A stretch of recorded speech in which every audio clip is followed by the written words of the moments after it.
Thank you for finding the time to listen. I see many members absent, unfortunately. I thought this would be a great opportunity to share first-hand experience, and most importantly, I'm nothing but eyewitness. And it looks like many people want to decide on behalf of the children in the Middle East without listening to the children, without listening to a child of that conflict. It's not important to have someone who have lived it, to provide first-hand experience and information, so when they make their decisions on our behalf, on behalf of the children in the Middle East, they don't make mistake. For example, by funding criminals for decades from the public money that has been advancing terrorism and chaos that brought us to this low point of destruction and barbarism. And of course, none of them would take responsibility. They want to sit in comfort and decide on behalf of this generation and the next generations. It's not important for them to come and take a seat for half an hour and listen. But what can we do? This is part of this war, a war of narratives. And there is only one truth. But many have been compromised by the Qatari money, and yes, by the Qatari money, the Arab oil money, the Muslim money, and they have been serving many masters. When they serve many masters, this means that they have no truth.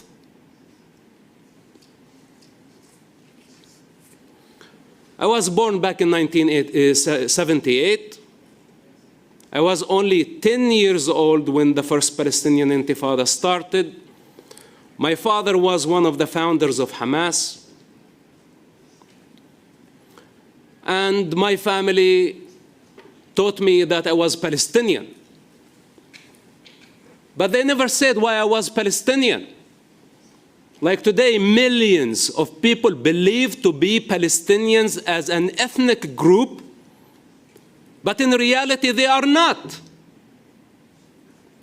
And we have tens of millions around the world who say free Palestine, while in reality Palestine never existed, except as a colonial entity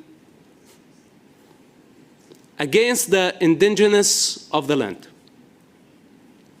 I'm not saying that there were no Arabs in that region, but for some reason, Arabs were allowed to take their caravans from every destination in Arabia with no political borders to come and profit from the British mandate of Palestine.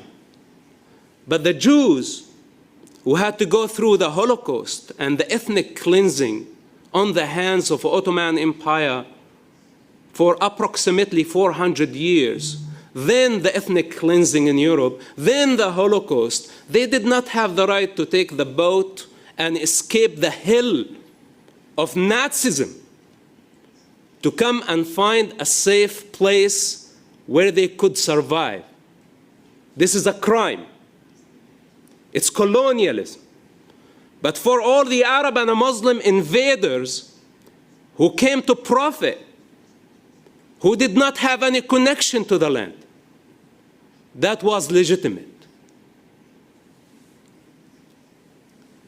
So I was supposed to believe that I am a Palestinian. But what makes a Palestinian, nobody has the answer. What makes the Palestinian different than the Egyptian or the Jordanian? It's not a human race. It's not a distinct language. It's not a religion. It is nothing but a violent ideology that was established as a hostile movement to annihilate the Jewish people from that land. The continuous Islamic, and I insist to say Islamic, attempt to kill the Jewish people. And that brings us to the ideological dimension that many of us are in denial. Why? Because we have 2 billion Muslims around the world and we don't want to piss them off. So most of us stick our head in the sand in denial. While it's in the Quran, it's in the Hadith, that it's an Islamic belief based on the Islamic most trusted sources, that the end times will not come and the Mahdi, that's the savior of the Muslims, will not return until the Muslims annihilate all the Jewish people, not only in Israel, but worldwide. This is not only human delusion. They have been acting on it. It's a legislation. Many out there believe that Allah gave them the authority to punish the Jewish people. First, Allah chose the Jewish people. It was His chosen ones. But for disobedience, Allah wanted to punish the Jewish people. And now the Muslims functioning as the sword of Allah on earth to punish the Jewish people and all the non-Muslims who don't submit to Islam. This is the Islamic law.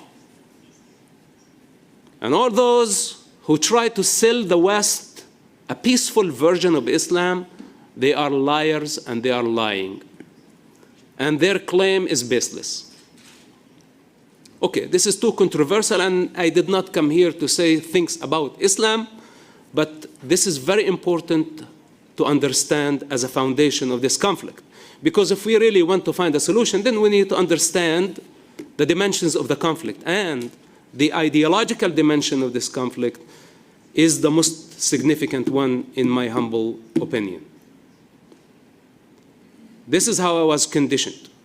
As a Muslim, then as a Palestinian, and I think both identities are false.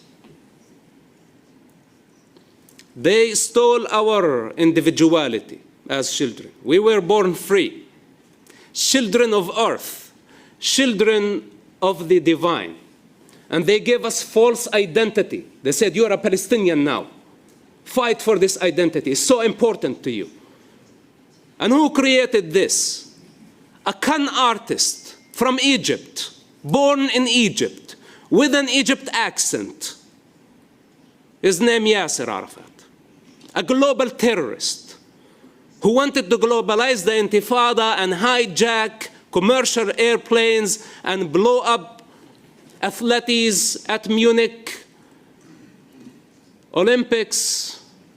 And we can go on and on of the Palestinian global terrorism as a mean for political and financial gain. He never been there. No evidence. With the Egyptian birth certificate. And this is the father of the Palestinian revolution. The most corrupt revolution on earth that does not have concern towards the Arab or the Jewish children in that region. Please notice, my ethnicity is not Palestinian. We are Arabs of Judea and Samaria. That's an ethnic group. This is ethnicity. But Yasser Arafat did not want us to go to school.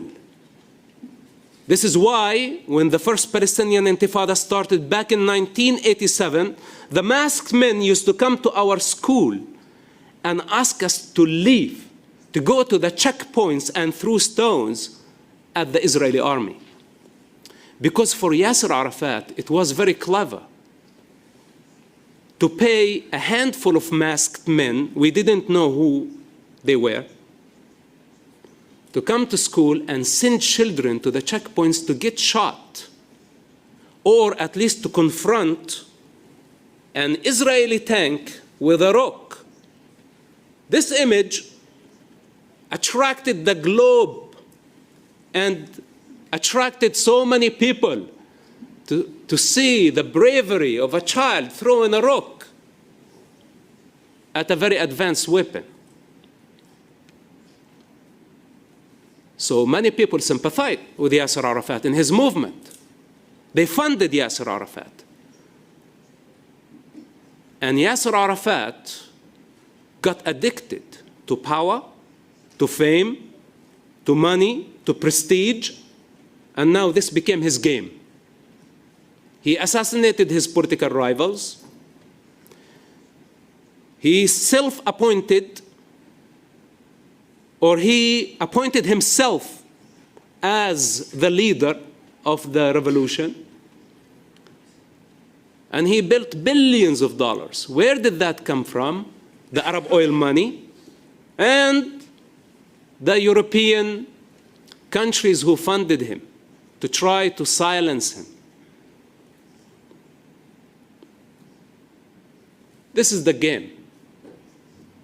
The more money you give this corrupt revolution, the more they will sacrifice children. Not only Jewish children, but also Arab children. And of course, people in the West cannot understand a culture that is willing to sacrifice its own children. But I'm a living example. When my father had to choose between his ideology, between his hypothetical Allah that he is worshipping, and his son, he chose the cause to maintain and protect his public image that he has invested more than 60 years in falsehood, false identity of a Palestinian, of an Islamist.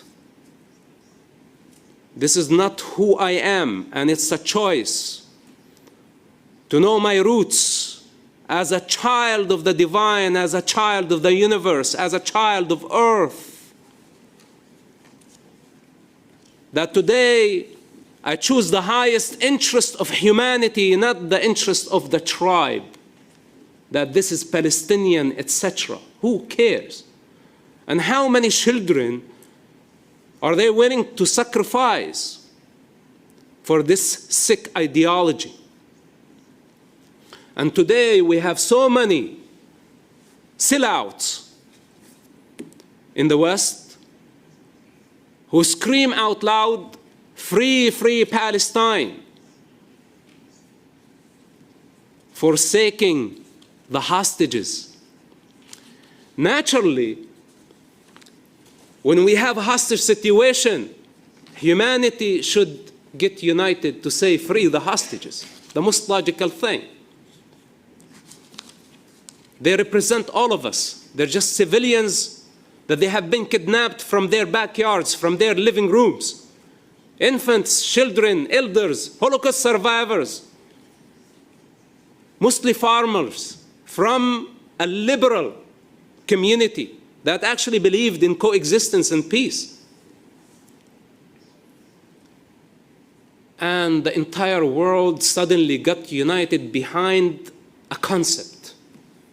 They choose a concept over humanity.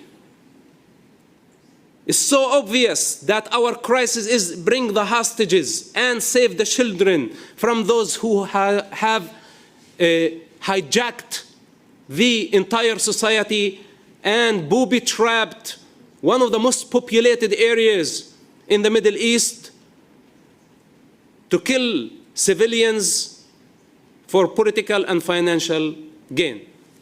But for some reason, many of us are confused, and we have been choosing an ideology, a concept over humanity. And of course, they have been posing as they have the higher moral ground. They all speak on behalf of the children, of the victims of this conflict. Well, how can you be speaking on behalf of the children, but in the meantime, you haven't condemned Hamas? On one hand, they support the resistance. They claim that this is a legitimate resistance against occupation. But we tell them there was never Palestine. It was never as a country. It's not a people. And if there is no such thing, how can it be occupation? Usually you occupy something that is a country, that is an ethnic group, that is a nation.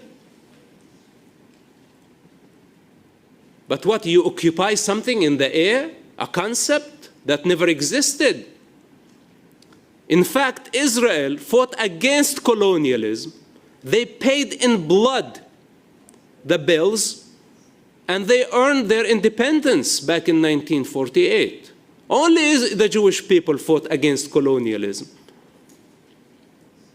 And prior to the British, they were the Ottoman Empire, which basically invaded the entire region. And that's it. There is no Palestine in between.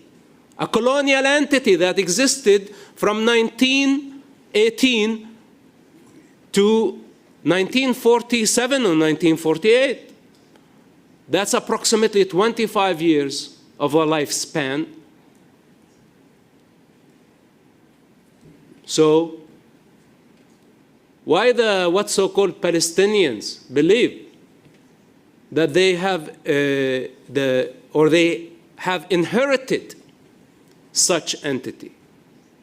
Well, the Jewish people also were called Palestinians during that time. All the residents of that region had a Palestinian passport. Druze, Christian, Arabs, Jews, all ethnicities. So what makes now only the Arabs unique to this identity? It's madness. And so many people are believing, so many believers. This is what we are dealing with.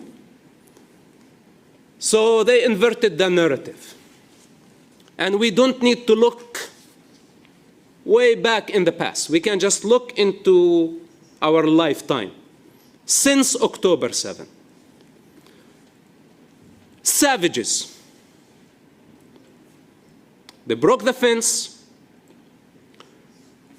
They went into peaceful communities. They wiped out more than 20 peaceful communities based on their religion and based on their ethnicity, based on their race. And that's the very definition of a genocide.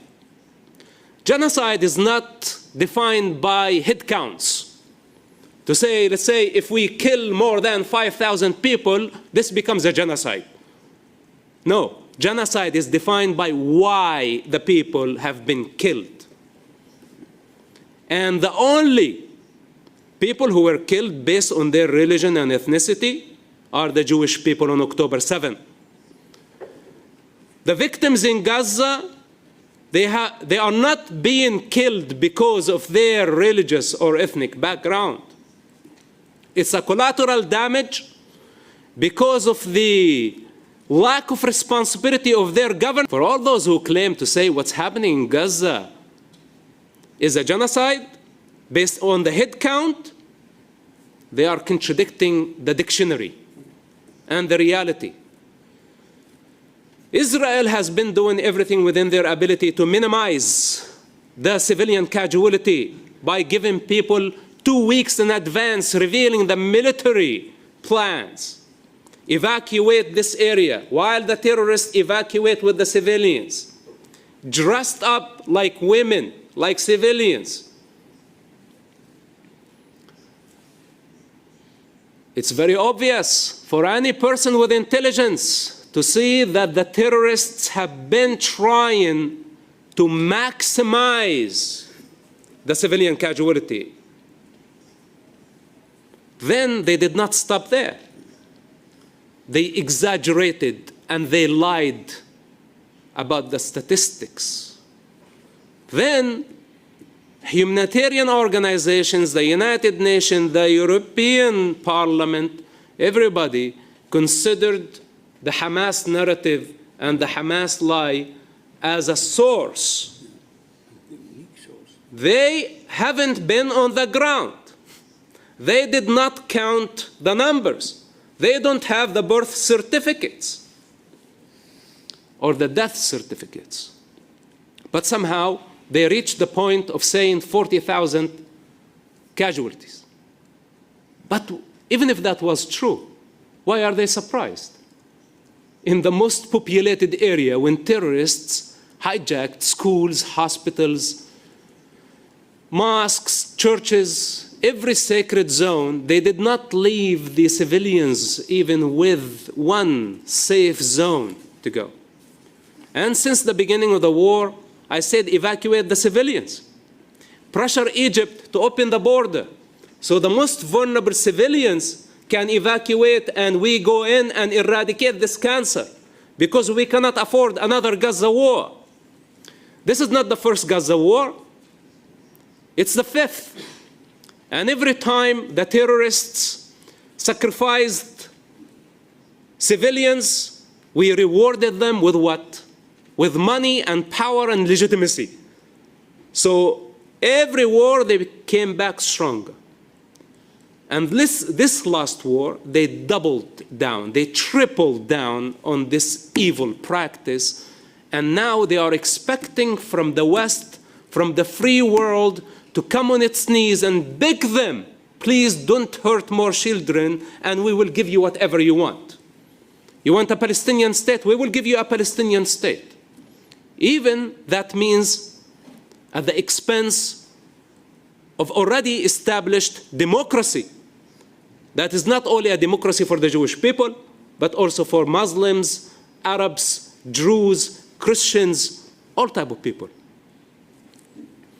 So we have now governments that have been pressuring Israel, blaming Israel, delegitimizing Israel, not realizing that Hamas game and the Palestinian game has been to delegitimize Israel, to discredit Israel, to criminalize and demonize Israel, while in reality this is not the truth.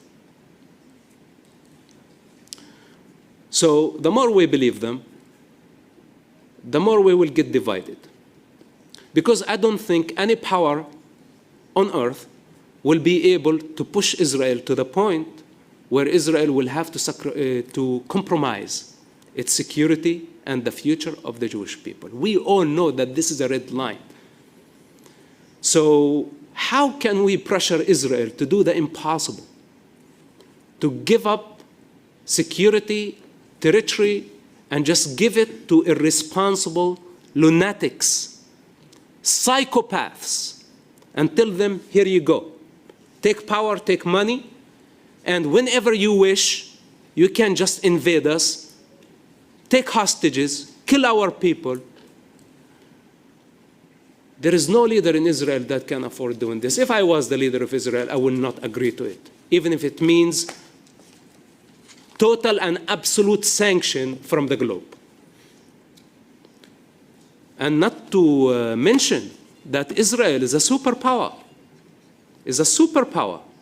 So why push a superpower, a democratic system, all the way to the corner in favor of no people, in favor of political gangs that does not have even a legitimate leadership? Their main crisis, that they cannot agree on one leadership.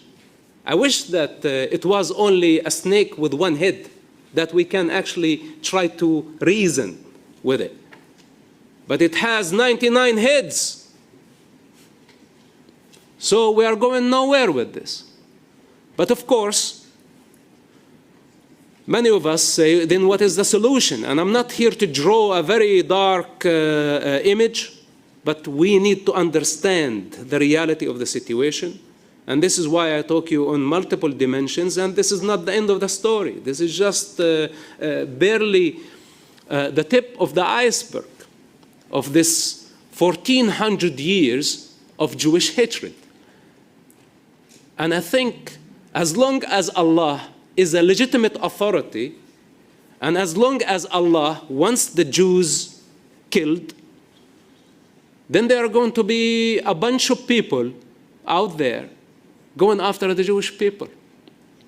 And if we, as Christians, Buddhists, Hindus, atheists, the rest of the world, if we don't get united, realizing that we have a religious majority that has been determined to annihilate a religious minority, if we don't understand that this is the actual situation, then they will take advantage of all of us. If we allow them to kill the Jewish people today, tomorrow they will have another problem. Maybe the next time it's not Palestine, it could be Andalusia. Because also Andalusia is a Muslim land according to Islamic law, and the Muslims are required to fight until they liberate this Islamic territory. Every mosque around the world is an Islamic land. And I dare you to try to shut down one mosque in Europe, especially if they mix or don't separate religion and state or mosque and state. This is the challenge. And this is where they contradict a fundamental of the Western or most Western constitutions, that no one is above the civil constitution. But Allah and the mosque are two authorities above. And Muslims don't separate between mosque and state. Now, they are in violation of the laws. Now you as lawmakers, go and try to say this mosque violated the law, we want to close the mosque. They suddenly become angry. They have a cause. And they could turn violent. And they could all get unified behind their angry cause, the same way we see them angry on the streets for Palestine, non-existential. Even to the degree when there is some idiot on the street burning a Quran, they go against the entire nation, against the government, against the diplomats worldwide, boycotting and sanctioning and protesting. And you try to tell them this was just an individual. It's his responsibility, it's not the responsibility of the entire people of the country. But they insist on violence by the means of sword and by the means of intimidation. This is the Islamic approach. I know that I'm taking lots of time. I'm trying to conclude. Thank you for your patience. So the situation in Andalusia could be next, and we are living the modern-day Islamic invasion. Many here, leftists, or they claim to be liberals, Democrats, they want equal rights. And we simply tell them, what about equal responsibility? Decent citizens show responsibility, hence they have equal rights.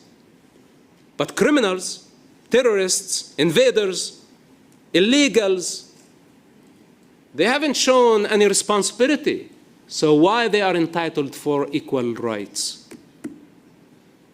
What do we do to the criminals who violate the laws? Don't we imprison them and strip them from all their rights? Suddenly we give them just the minimum human rights in a cell? Why? Because they are criminals. Why don't we give them equal rights as well?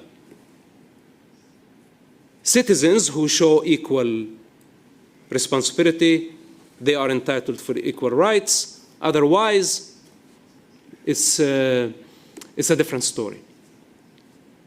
Now, keep in mind, Andalusia and Palestine, They're very similar concepts.